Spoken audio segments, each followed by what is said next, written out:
Good morning बच्चों। आज के इस वीडियो में मैं रीता राय आपको रुचिराम भाग 3 का पाठ 8 जिसका शीर्षक है संसार सागरस्य नायकः, अर्थात जिसका अर्थ होता है संसार सागर के नायक, पाठ का हिंदी अनुवाद बताने जा रही हूँ। बच्चों, प्रस्तुत पाठ अनुपम मिश्र की कृति आज भी खड़े हैं संसार सागर के नायक नामक अध्याय से लिया गया है। इस पाठ में मिश्र जी ने विलुप्त होते जा रहे पारंपरिक ज्ञान, कौशल और शिल्प के धनी गजधर के बारे में चर्चा की गई है। बच्चों, जल संरक्षण के पारंपरिक ज्ञान को समाज के सामने लाने का श्रेय जिनको जाता है उनमें से अग्रगण्य हैं मिश्र जी। इन्होंने इस पाठ में मनुष्यों द्वारा बनाए गए तालाब, बावड़ी मीन्स होता है कुआं आदि जैसे निर्माणों का यहाँ पे उल्लेख किया गया है। तो बच्चों, बाकी और अधिक जानने के लिए चलते हैं पाठ की ओर। के आसन ते अज्ञात नामानः। के माने कौन, आसन माने थे वे अज्ञात नाम वाले या वे बिना नाम वाले।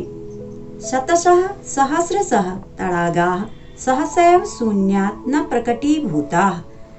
शतशः माने होता है बेटा सैकड़ों, सहस्रशः माने हजारों, तालाब सहसैव अचानक, शून्य स्वयं न माने नहीं, प्रकटीभूता प्रकट नहीं हुए। सैकड़ों हजारों तालाब अचानक से प्रकट नहीं हुए। इमे एव तडागाः अत्र संसार सागराः इति। इमे ये, इमे माने ये, एव माने ही, तडागाः तालाब, यहाँ संसार सागराः इति, यहाँ पर संसार सागर कहे गए हैं। ये जो हजारों सैकड़ों जो ये तालाब हैं जो स्वयं प्रकट नहीं हुए, ये यहाँ पे क्या कहे गए हैं, संसार सागर कहे गए हैं। एतेषाम् आयोजनस्य नेपथ्ये निर्मापयितॄणाम् एककं निर्मातॄणां च दशकम् आसीत्। अब एतेषाम माने इनके आयोजन के नेपथ्य में, वैसे नेपथ्य मैंने आपको बताया था पर्दे के पीछे, लेकिन यहाँ पे नेपथ्य में निर्मापयितॄणाम माने निर्माण या बनवाने वालों की इकाई, और या एक एक भी कह सकते हैं, निर्मातॄणाम च दशकम आसीत, और बनाने वालों की दहाई थी। यहाँ पे बेटा इनको बनाने के, इनके आयोजन के नेपथ्य में बनवाने वालों की इकाई और बनाने वालों की दहाई थी। एतत् एककं दशकं च आहत्य शतकं सहस्रम वा रचयतः स्म। अब यहाँ पे क्या कहा, एतत् माने यह, एककम इकाई और दहाई, दशकम माने दहाई, आहत्य माने जोड़कर, शतकम सहस्रसम वा रचयतः स्म, सैकड़ों या वा माने या हजारों रचते थे। अब बेटा वही जो 1 और 10 इकाई और दहाई मिलकर क्या बनाते थे, हजारों या सैकड़ों तालाबों का निर्माण करते थे। परम विगतेषु 200 वर्षेषु नूतन पद्धत्या समाजेन यत् किंचित पठितम। परम माने परंतु, विगतेषु माने बीते हुए या पिछले, द्वि माने 2, सत माने 100, 200 वर्षों में जो नई पद्धतियां, जो नई पद्धति आई, समाज ने यत् माने जो, किंचित माने कुछ, पठितम माने पढ़ा। तो बेटा पिछले बीते हुए 200 वर्षों में जो नई पद्धति आई, समाज ने उसमें उससे जो कुछ भी पढ़ा, पठितेन तेन समाजेन एककम दशकम सहस्रकंच इत्येतानि शून्ये एव परिवर्तितानि। अब पढ़ाई से, उसमें उन्होंने जो कुछ भी पढ़ा, उस पढ़ाई से, तेन माने उस, समाजेन समाज ने, इकाई और दहाई, सहस्र माने हजारों को क्या कर दिया, और हजारों को शून्य में ही बदल दिया। अस्य नूतन समाजस्य मनसि इयमपि जिज्ञासा नैव उद्भूता यत् अस्मात् पूर्वम् एतावतः तडागान् के रचयन्ते स्म। अस्य माने बेटा इस, नए, नूतन माने नए, नए समाज के मनसी मन में इयमपि यह भी जिज्ञासा जानने की इच्छा, नैव माने नहीं, उद्भूता माने उत्पन्न हुई, यद माने कि, अस्मात् पूर्वम इससे पहले, एतावतः इन तड़ागान तालाबों को के माने कौन रचयन्ते स्म कौन बनाते थे। अर्थात मतलब इन नए लोगों के नए समाज के मन में यह भी जिज्ञासा उत्पन्न नहीं हुई कि प्राचीन समय से जो ये तालाब बने आ रहे हैं इनको कौन बनाते थे। एतादृशानि कार्याणि कर्तुं ज्ञानस्य यो नूतनः प्रविधिः विकसितः। आप यहाँ से यहाँ तक देख लेंगे बेटा। पहले एतादृशानि ऐसे कार्यों को कर्तुम करने के लिए ज्ञान की यो माने जो नूतनः नई प्रविधि विधि विकसित हुई। इस ऐसे कार्यों को करने के लिए जिस नए ज्ञान की विधि विकसित हुई तेन प्रविधिना अपि पूर्वं संपादितम् एतत् कार्यं मापयितुं न केनापि प्रयत्नितम्।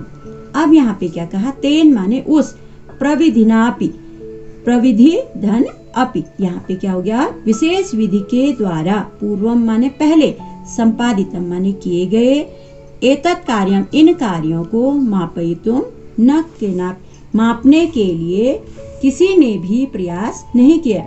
अद्य ये अज्ञात नामानः वर्तते। अद्य माने आज, ये माने जो बिना नाम वाले हैं, आज जो ये बिना नाम वाले हैं, पुरा ते बहुप्रथिता आसन।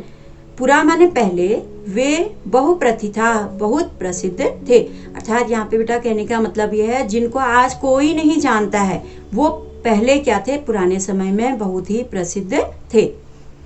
अशेषे ही देशे तड़ागाः निर्मीयन्ते स्म। अशेषे माने बेटा संपूर्ण देश में ही तालाब निर्मीयन्ते बनाए जाते थे, क्योंकि उस समय जो है पूरे देश में तालाब बनाए जाते थे। निर्मातारो अपि अशेषे देशे निवसन्ति स्म। और बनाने वाले भी पूरे देश में ही थे।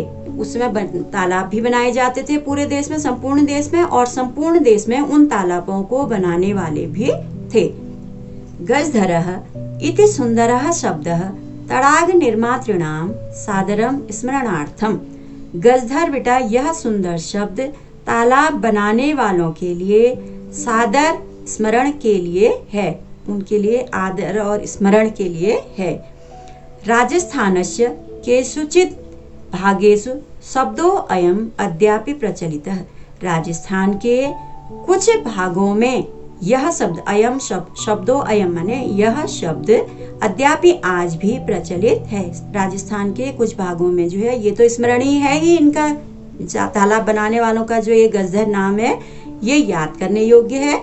और लेकिन कुछ राजस्थान के कुछ भागों में बेटा अभी भी इस शब्द, यह जो शब्द गजधर शब्द जो है आज भी प्रचलित है। कहा गजधर, कौन है यह गजधर या कौन गजधर हैं? यह माने जो गज परिमाण धारयति सह गजधर। अब क्या कहा यहाँ पे, जो गज परिमाणम माने गज की माप को धारयति धारण करते हैं, सह गजधर वह गजधर हैं। गजधर पहले पूछा कि गजधर कौन है, फिर बताया कि जो गज की माप को धारण करते हैं वह गजधर हैं। गज परिमाणम एव मापन कार्ये उपयुज्यते। अब यहाँ पे क्या कहा, गज परिमाणम गज की माप ही मापन कार्य मापने के कार्य में प्रयुज्यते प्रयुक्त होती है। जो बेटा गज की परिमाण, जो गज माने जो गजधर लोग जो गज से नापते थे, जैसे आजकल हम स्केल या किसी इंच टेप से नापते हैं, लेकिन पहले क्या होता था, वो अपने किसी लोहे की छड़ से नापते थे, तो वही नाप ही नापने के कार्य में प्रयुक्त होती है। समाजे त्रिहस्त परिमाणात्मिकीं लौहयष्टिं हस्ते गृहीत्वा चलन्तः गजधराः इदानीं शिल्परूपेण नैव समादृताः सन्ति।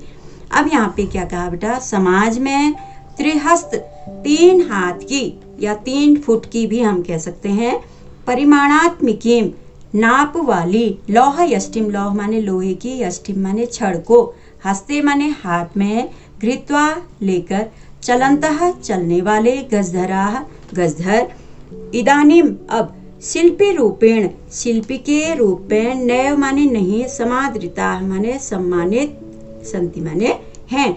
अब जो बेटा 3 हाथ की या 3 फुट की नाप वाली लोहे की छड़ को हाथ में लेकर चलने वाले गजधर अब शिल्पी के रूप में नहीं सम्मानित हैं या अब सम्मानित नहीं होते हैं। गजधरः यह समाजस्य गांभीर्यं मापयेत् इत्यस्मिन् रूपे परिचितः। अब यहाँ क्या कहा, गजधर जो समाज की गांभीर्यम माने गहराई को मापयेत् मापे इत्यस्मिन् इस रूप में परिचितः माने परिचित हैं। अब यहाँ पे क्या कहा, यहाँ से कहा जो गजधर जो हैं वह समाज की गहराई को मापते हैं और इस रूप में वो अब परिचित हैं। जो मतलब बेटा जो लोग अब समाज में क्या करते हैं, नापने वाले तो नापे जाते हैं या किसी भी समाज में जो हम कोई भी चीज का निर्माण कर रहे हैं तो उसकी गहराई को या किसी भी चीज को लंबाई या चौड़ाई आदि को नापने के लिए इस रूप में वो परिचित हैं। गजधराः वास्तुकाराः आसन। गजधर ही वास्तुकार थे। गजधर मीन्स वही नापने वाले जो हम कह रहे हैं वही क्या थे, वास्तुकार थे। कामम ग्रामीण समाजो भवतु नगर समाजो वा तस्य नवनिर्माणस्य सुरक्षा प्रबंधनस्य च दायित्वं गजधराः निभालयन्ति स्म। अब यहाँ क्या है, काम चाहे ग्रामीण समाज में हो या किसी नगर के समाज में, वा माने या तस्य नवनिर्माणस्य उसके नए निर्माण और सुरक्षा प्रबंध की या सुरक्षा व्यवस्था का दायित्व गजधर ही निभालयन्ति माने संभालते थे। काम बेटा किसी भी समाज का हो, ग्रामीण समाज का हो या नगरीय समाज का हो, नए निर्माण का उसकी सुरक्षा का प्रबंध का दायित्व भी कौन संभालते थे, गजधर ही संभालते थे। नगर नियोजनात् लघु निर्माण पर्यंतम सर्वाणि कार्याणि एतस्यैव आधृतानि आसन। नगर नियोजनात् मीन्स नगर योजनाएं जो है और लघु निर्माण पर्यंत तक, नगर योजना से लेकर लघु निर्माण पर्यंत तक सर्वाणि सारे कार्याणि कार्य एतस्यैव ये इन्हीं पर आधृतानि माने आधारित थे। ते योजना प्रस्तुतवन्ति स्म वे योजना प्रस्तुत करते थे या बनाते थे। भाविव्यम आकलयन्ति स्म। अब यहाँ क्या कहा, वही प्रस्तुत करते थे क्या, योजनाएं, और होने वाले व्यय का भी जो खर्च उसमें होता है उसका अनुमान भी करते थे। उपकरणम भारान संगृह्णन्ति। अब साधन जो हमारे उसमें जो प्रयोग में लाए जाने वाले उन साधनों का भार भी वो क्या करते हैं, संग्रह भी, उनको इकट्ठा करने का काम भी वही करते थे। प्रतिदाने ते न तद याचन्ते स्म। बदले में, प्रतिदाने माने बदले में, वे वह नहीं मांगते थे। यद जो दातुम तेषां स्वामिनः असमर्थः भवेयुः। मतलब बेटा उन चीजों को इकट्ठा करने में, उन सब के योजनाएं बनाने में वह यह नहीं, बदले में यह नहीं मांगते थे। यद माने जो उनके स्वामी जो है, जो कुछ उनको उस चीज को देने में असमर्थ हो, मतलब जिस चीज के लिए उनके स्वामी देने के लिए ऐसी चीज की जिनको वह न दे पाए, ऐसी चीज को वह नहीं मांगते थे। कार्य समाप्तौ वेतनानि अतिरिच्य गजधरेभ्यः सम्मानम अपि प्रदीयते स्म। और कार्य समाप्तौ माने कार्य के समाप्ति पर वेतनानि वेतन अतिरिच्य वेतन के अतिरिक्त अलावा गजधरेभ्यः गजधरों को सम्मान भी दिया जाता था। सम्मानमपि प्रदीयते स्म, सम्मान भी दिया जाता था। नमः एतादृशेभ्यः शिल्पीभ्यः। नमस्कार है एतादृशेभ्यः ऐसे शिल्पीभ्यः ऐसे शिल्पियों को, क्योंकि बेटा वो क्या करते थे, कार्य के समाप्त होने पर उनके जो स्वामी जो थे, कार्य के समाप्त होने पर उनको वेतन के अतिरिक्त उनको सम्मान भी देते थे। क्योंकि वो अपने स्वामी से ऐसी वस्तु नहीं मांगते थे जो वह देने में असमर्थ हों। तो बच्चों, हमने इस पाठ के माध्यम से पारंपरिक ज्ञान और कौशल के बारे में जाना और गजधर के बारे में भी जाना। गजधर किसे कहा गया? गज को धारण करने वाला, अर्थात जो लंबाई चौड़ाई आदि को नापते हैं उन्हें गजधर कहते हैं। और उन्होंने क्या क्या निर्माण किए, क्या नव समाज में क्या क्या चीज़ें उन्होंने बनाई, इन सभी चीज़ों के बारे में हमने इस बार से जाना। तो मिलते हैं बेटा अब हम अगले वीडियो में, तब तक के लिए बाय बाय।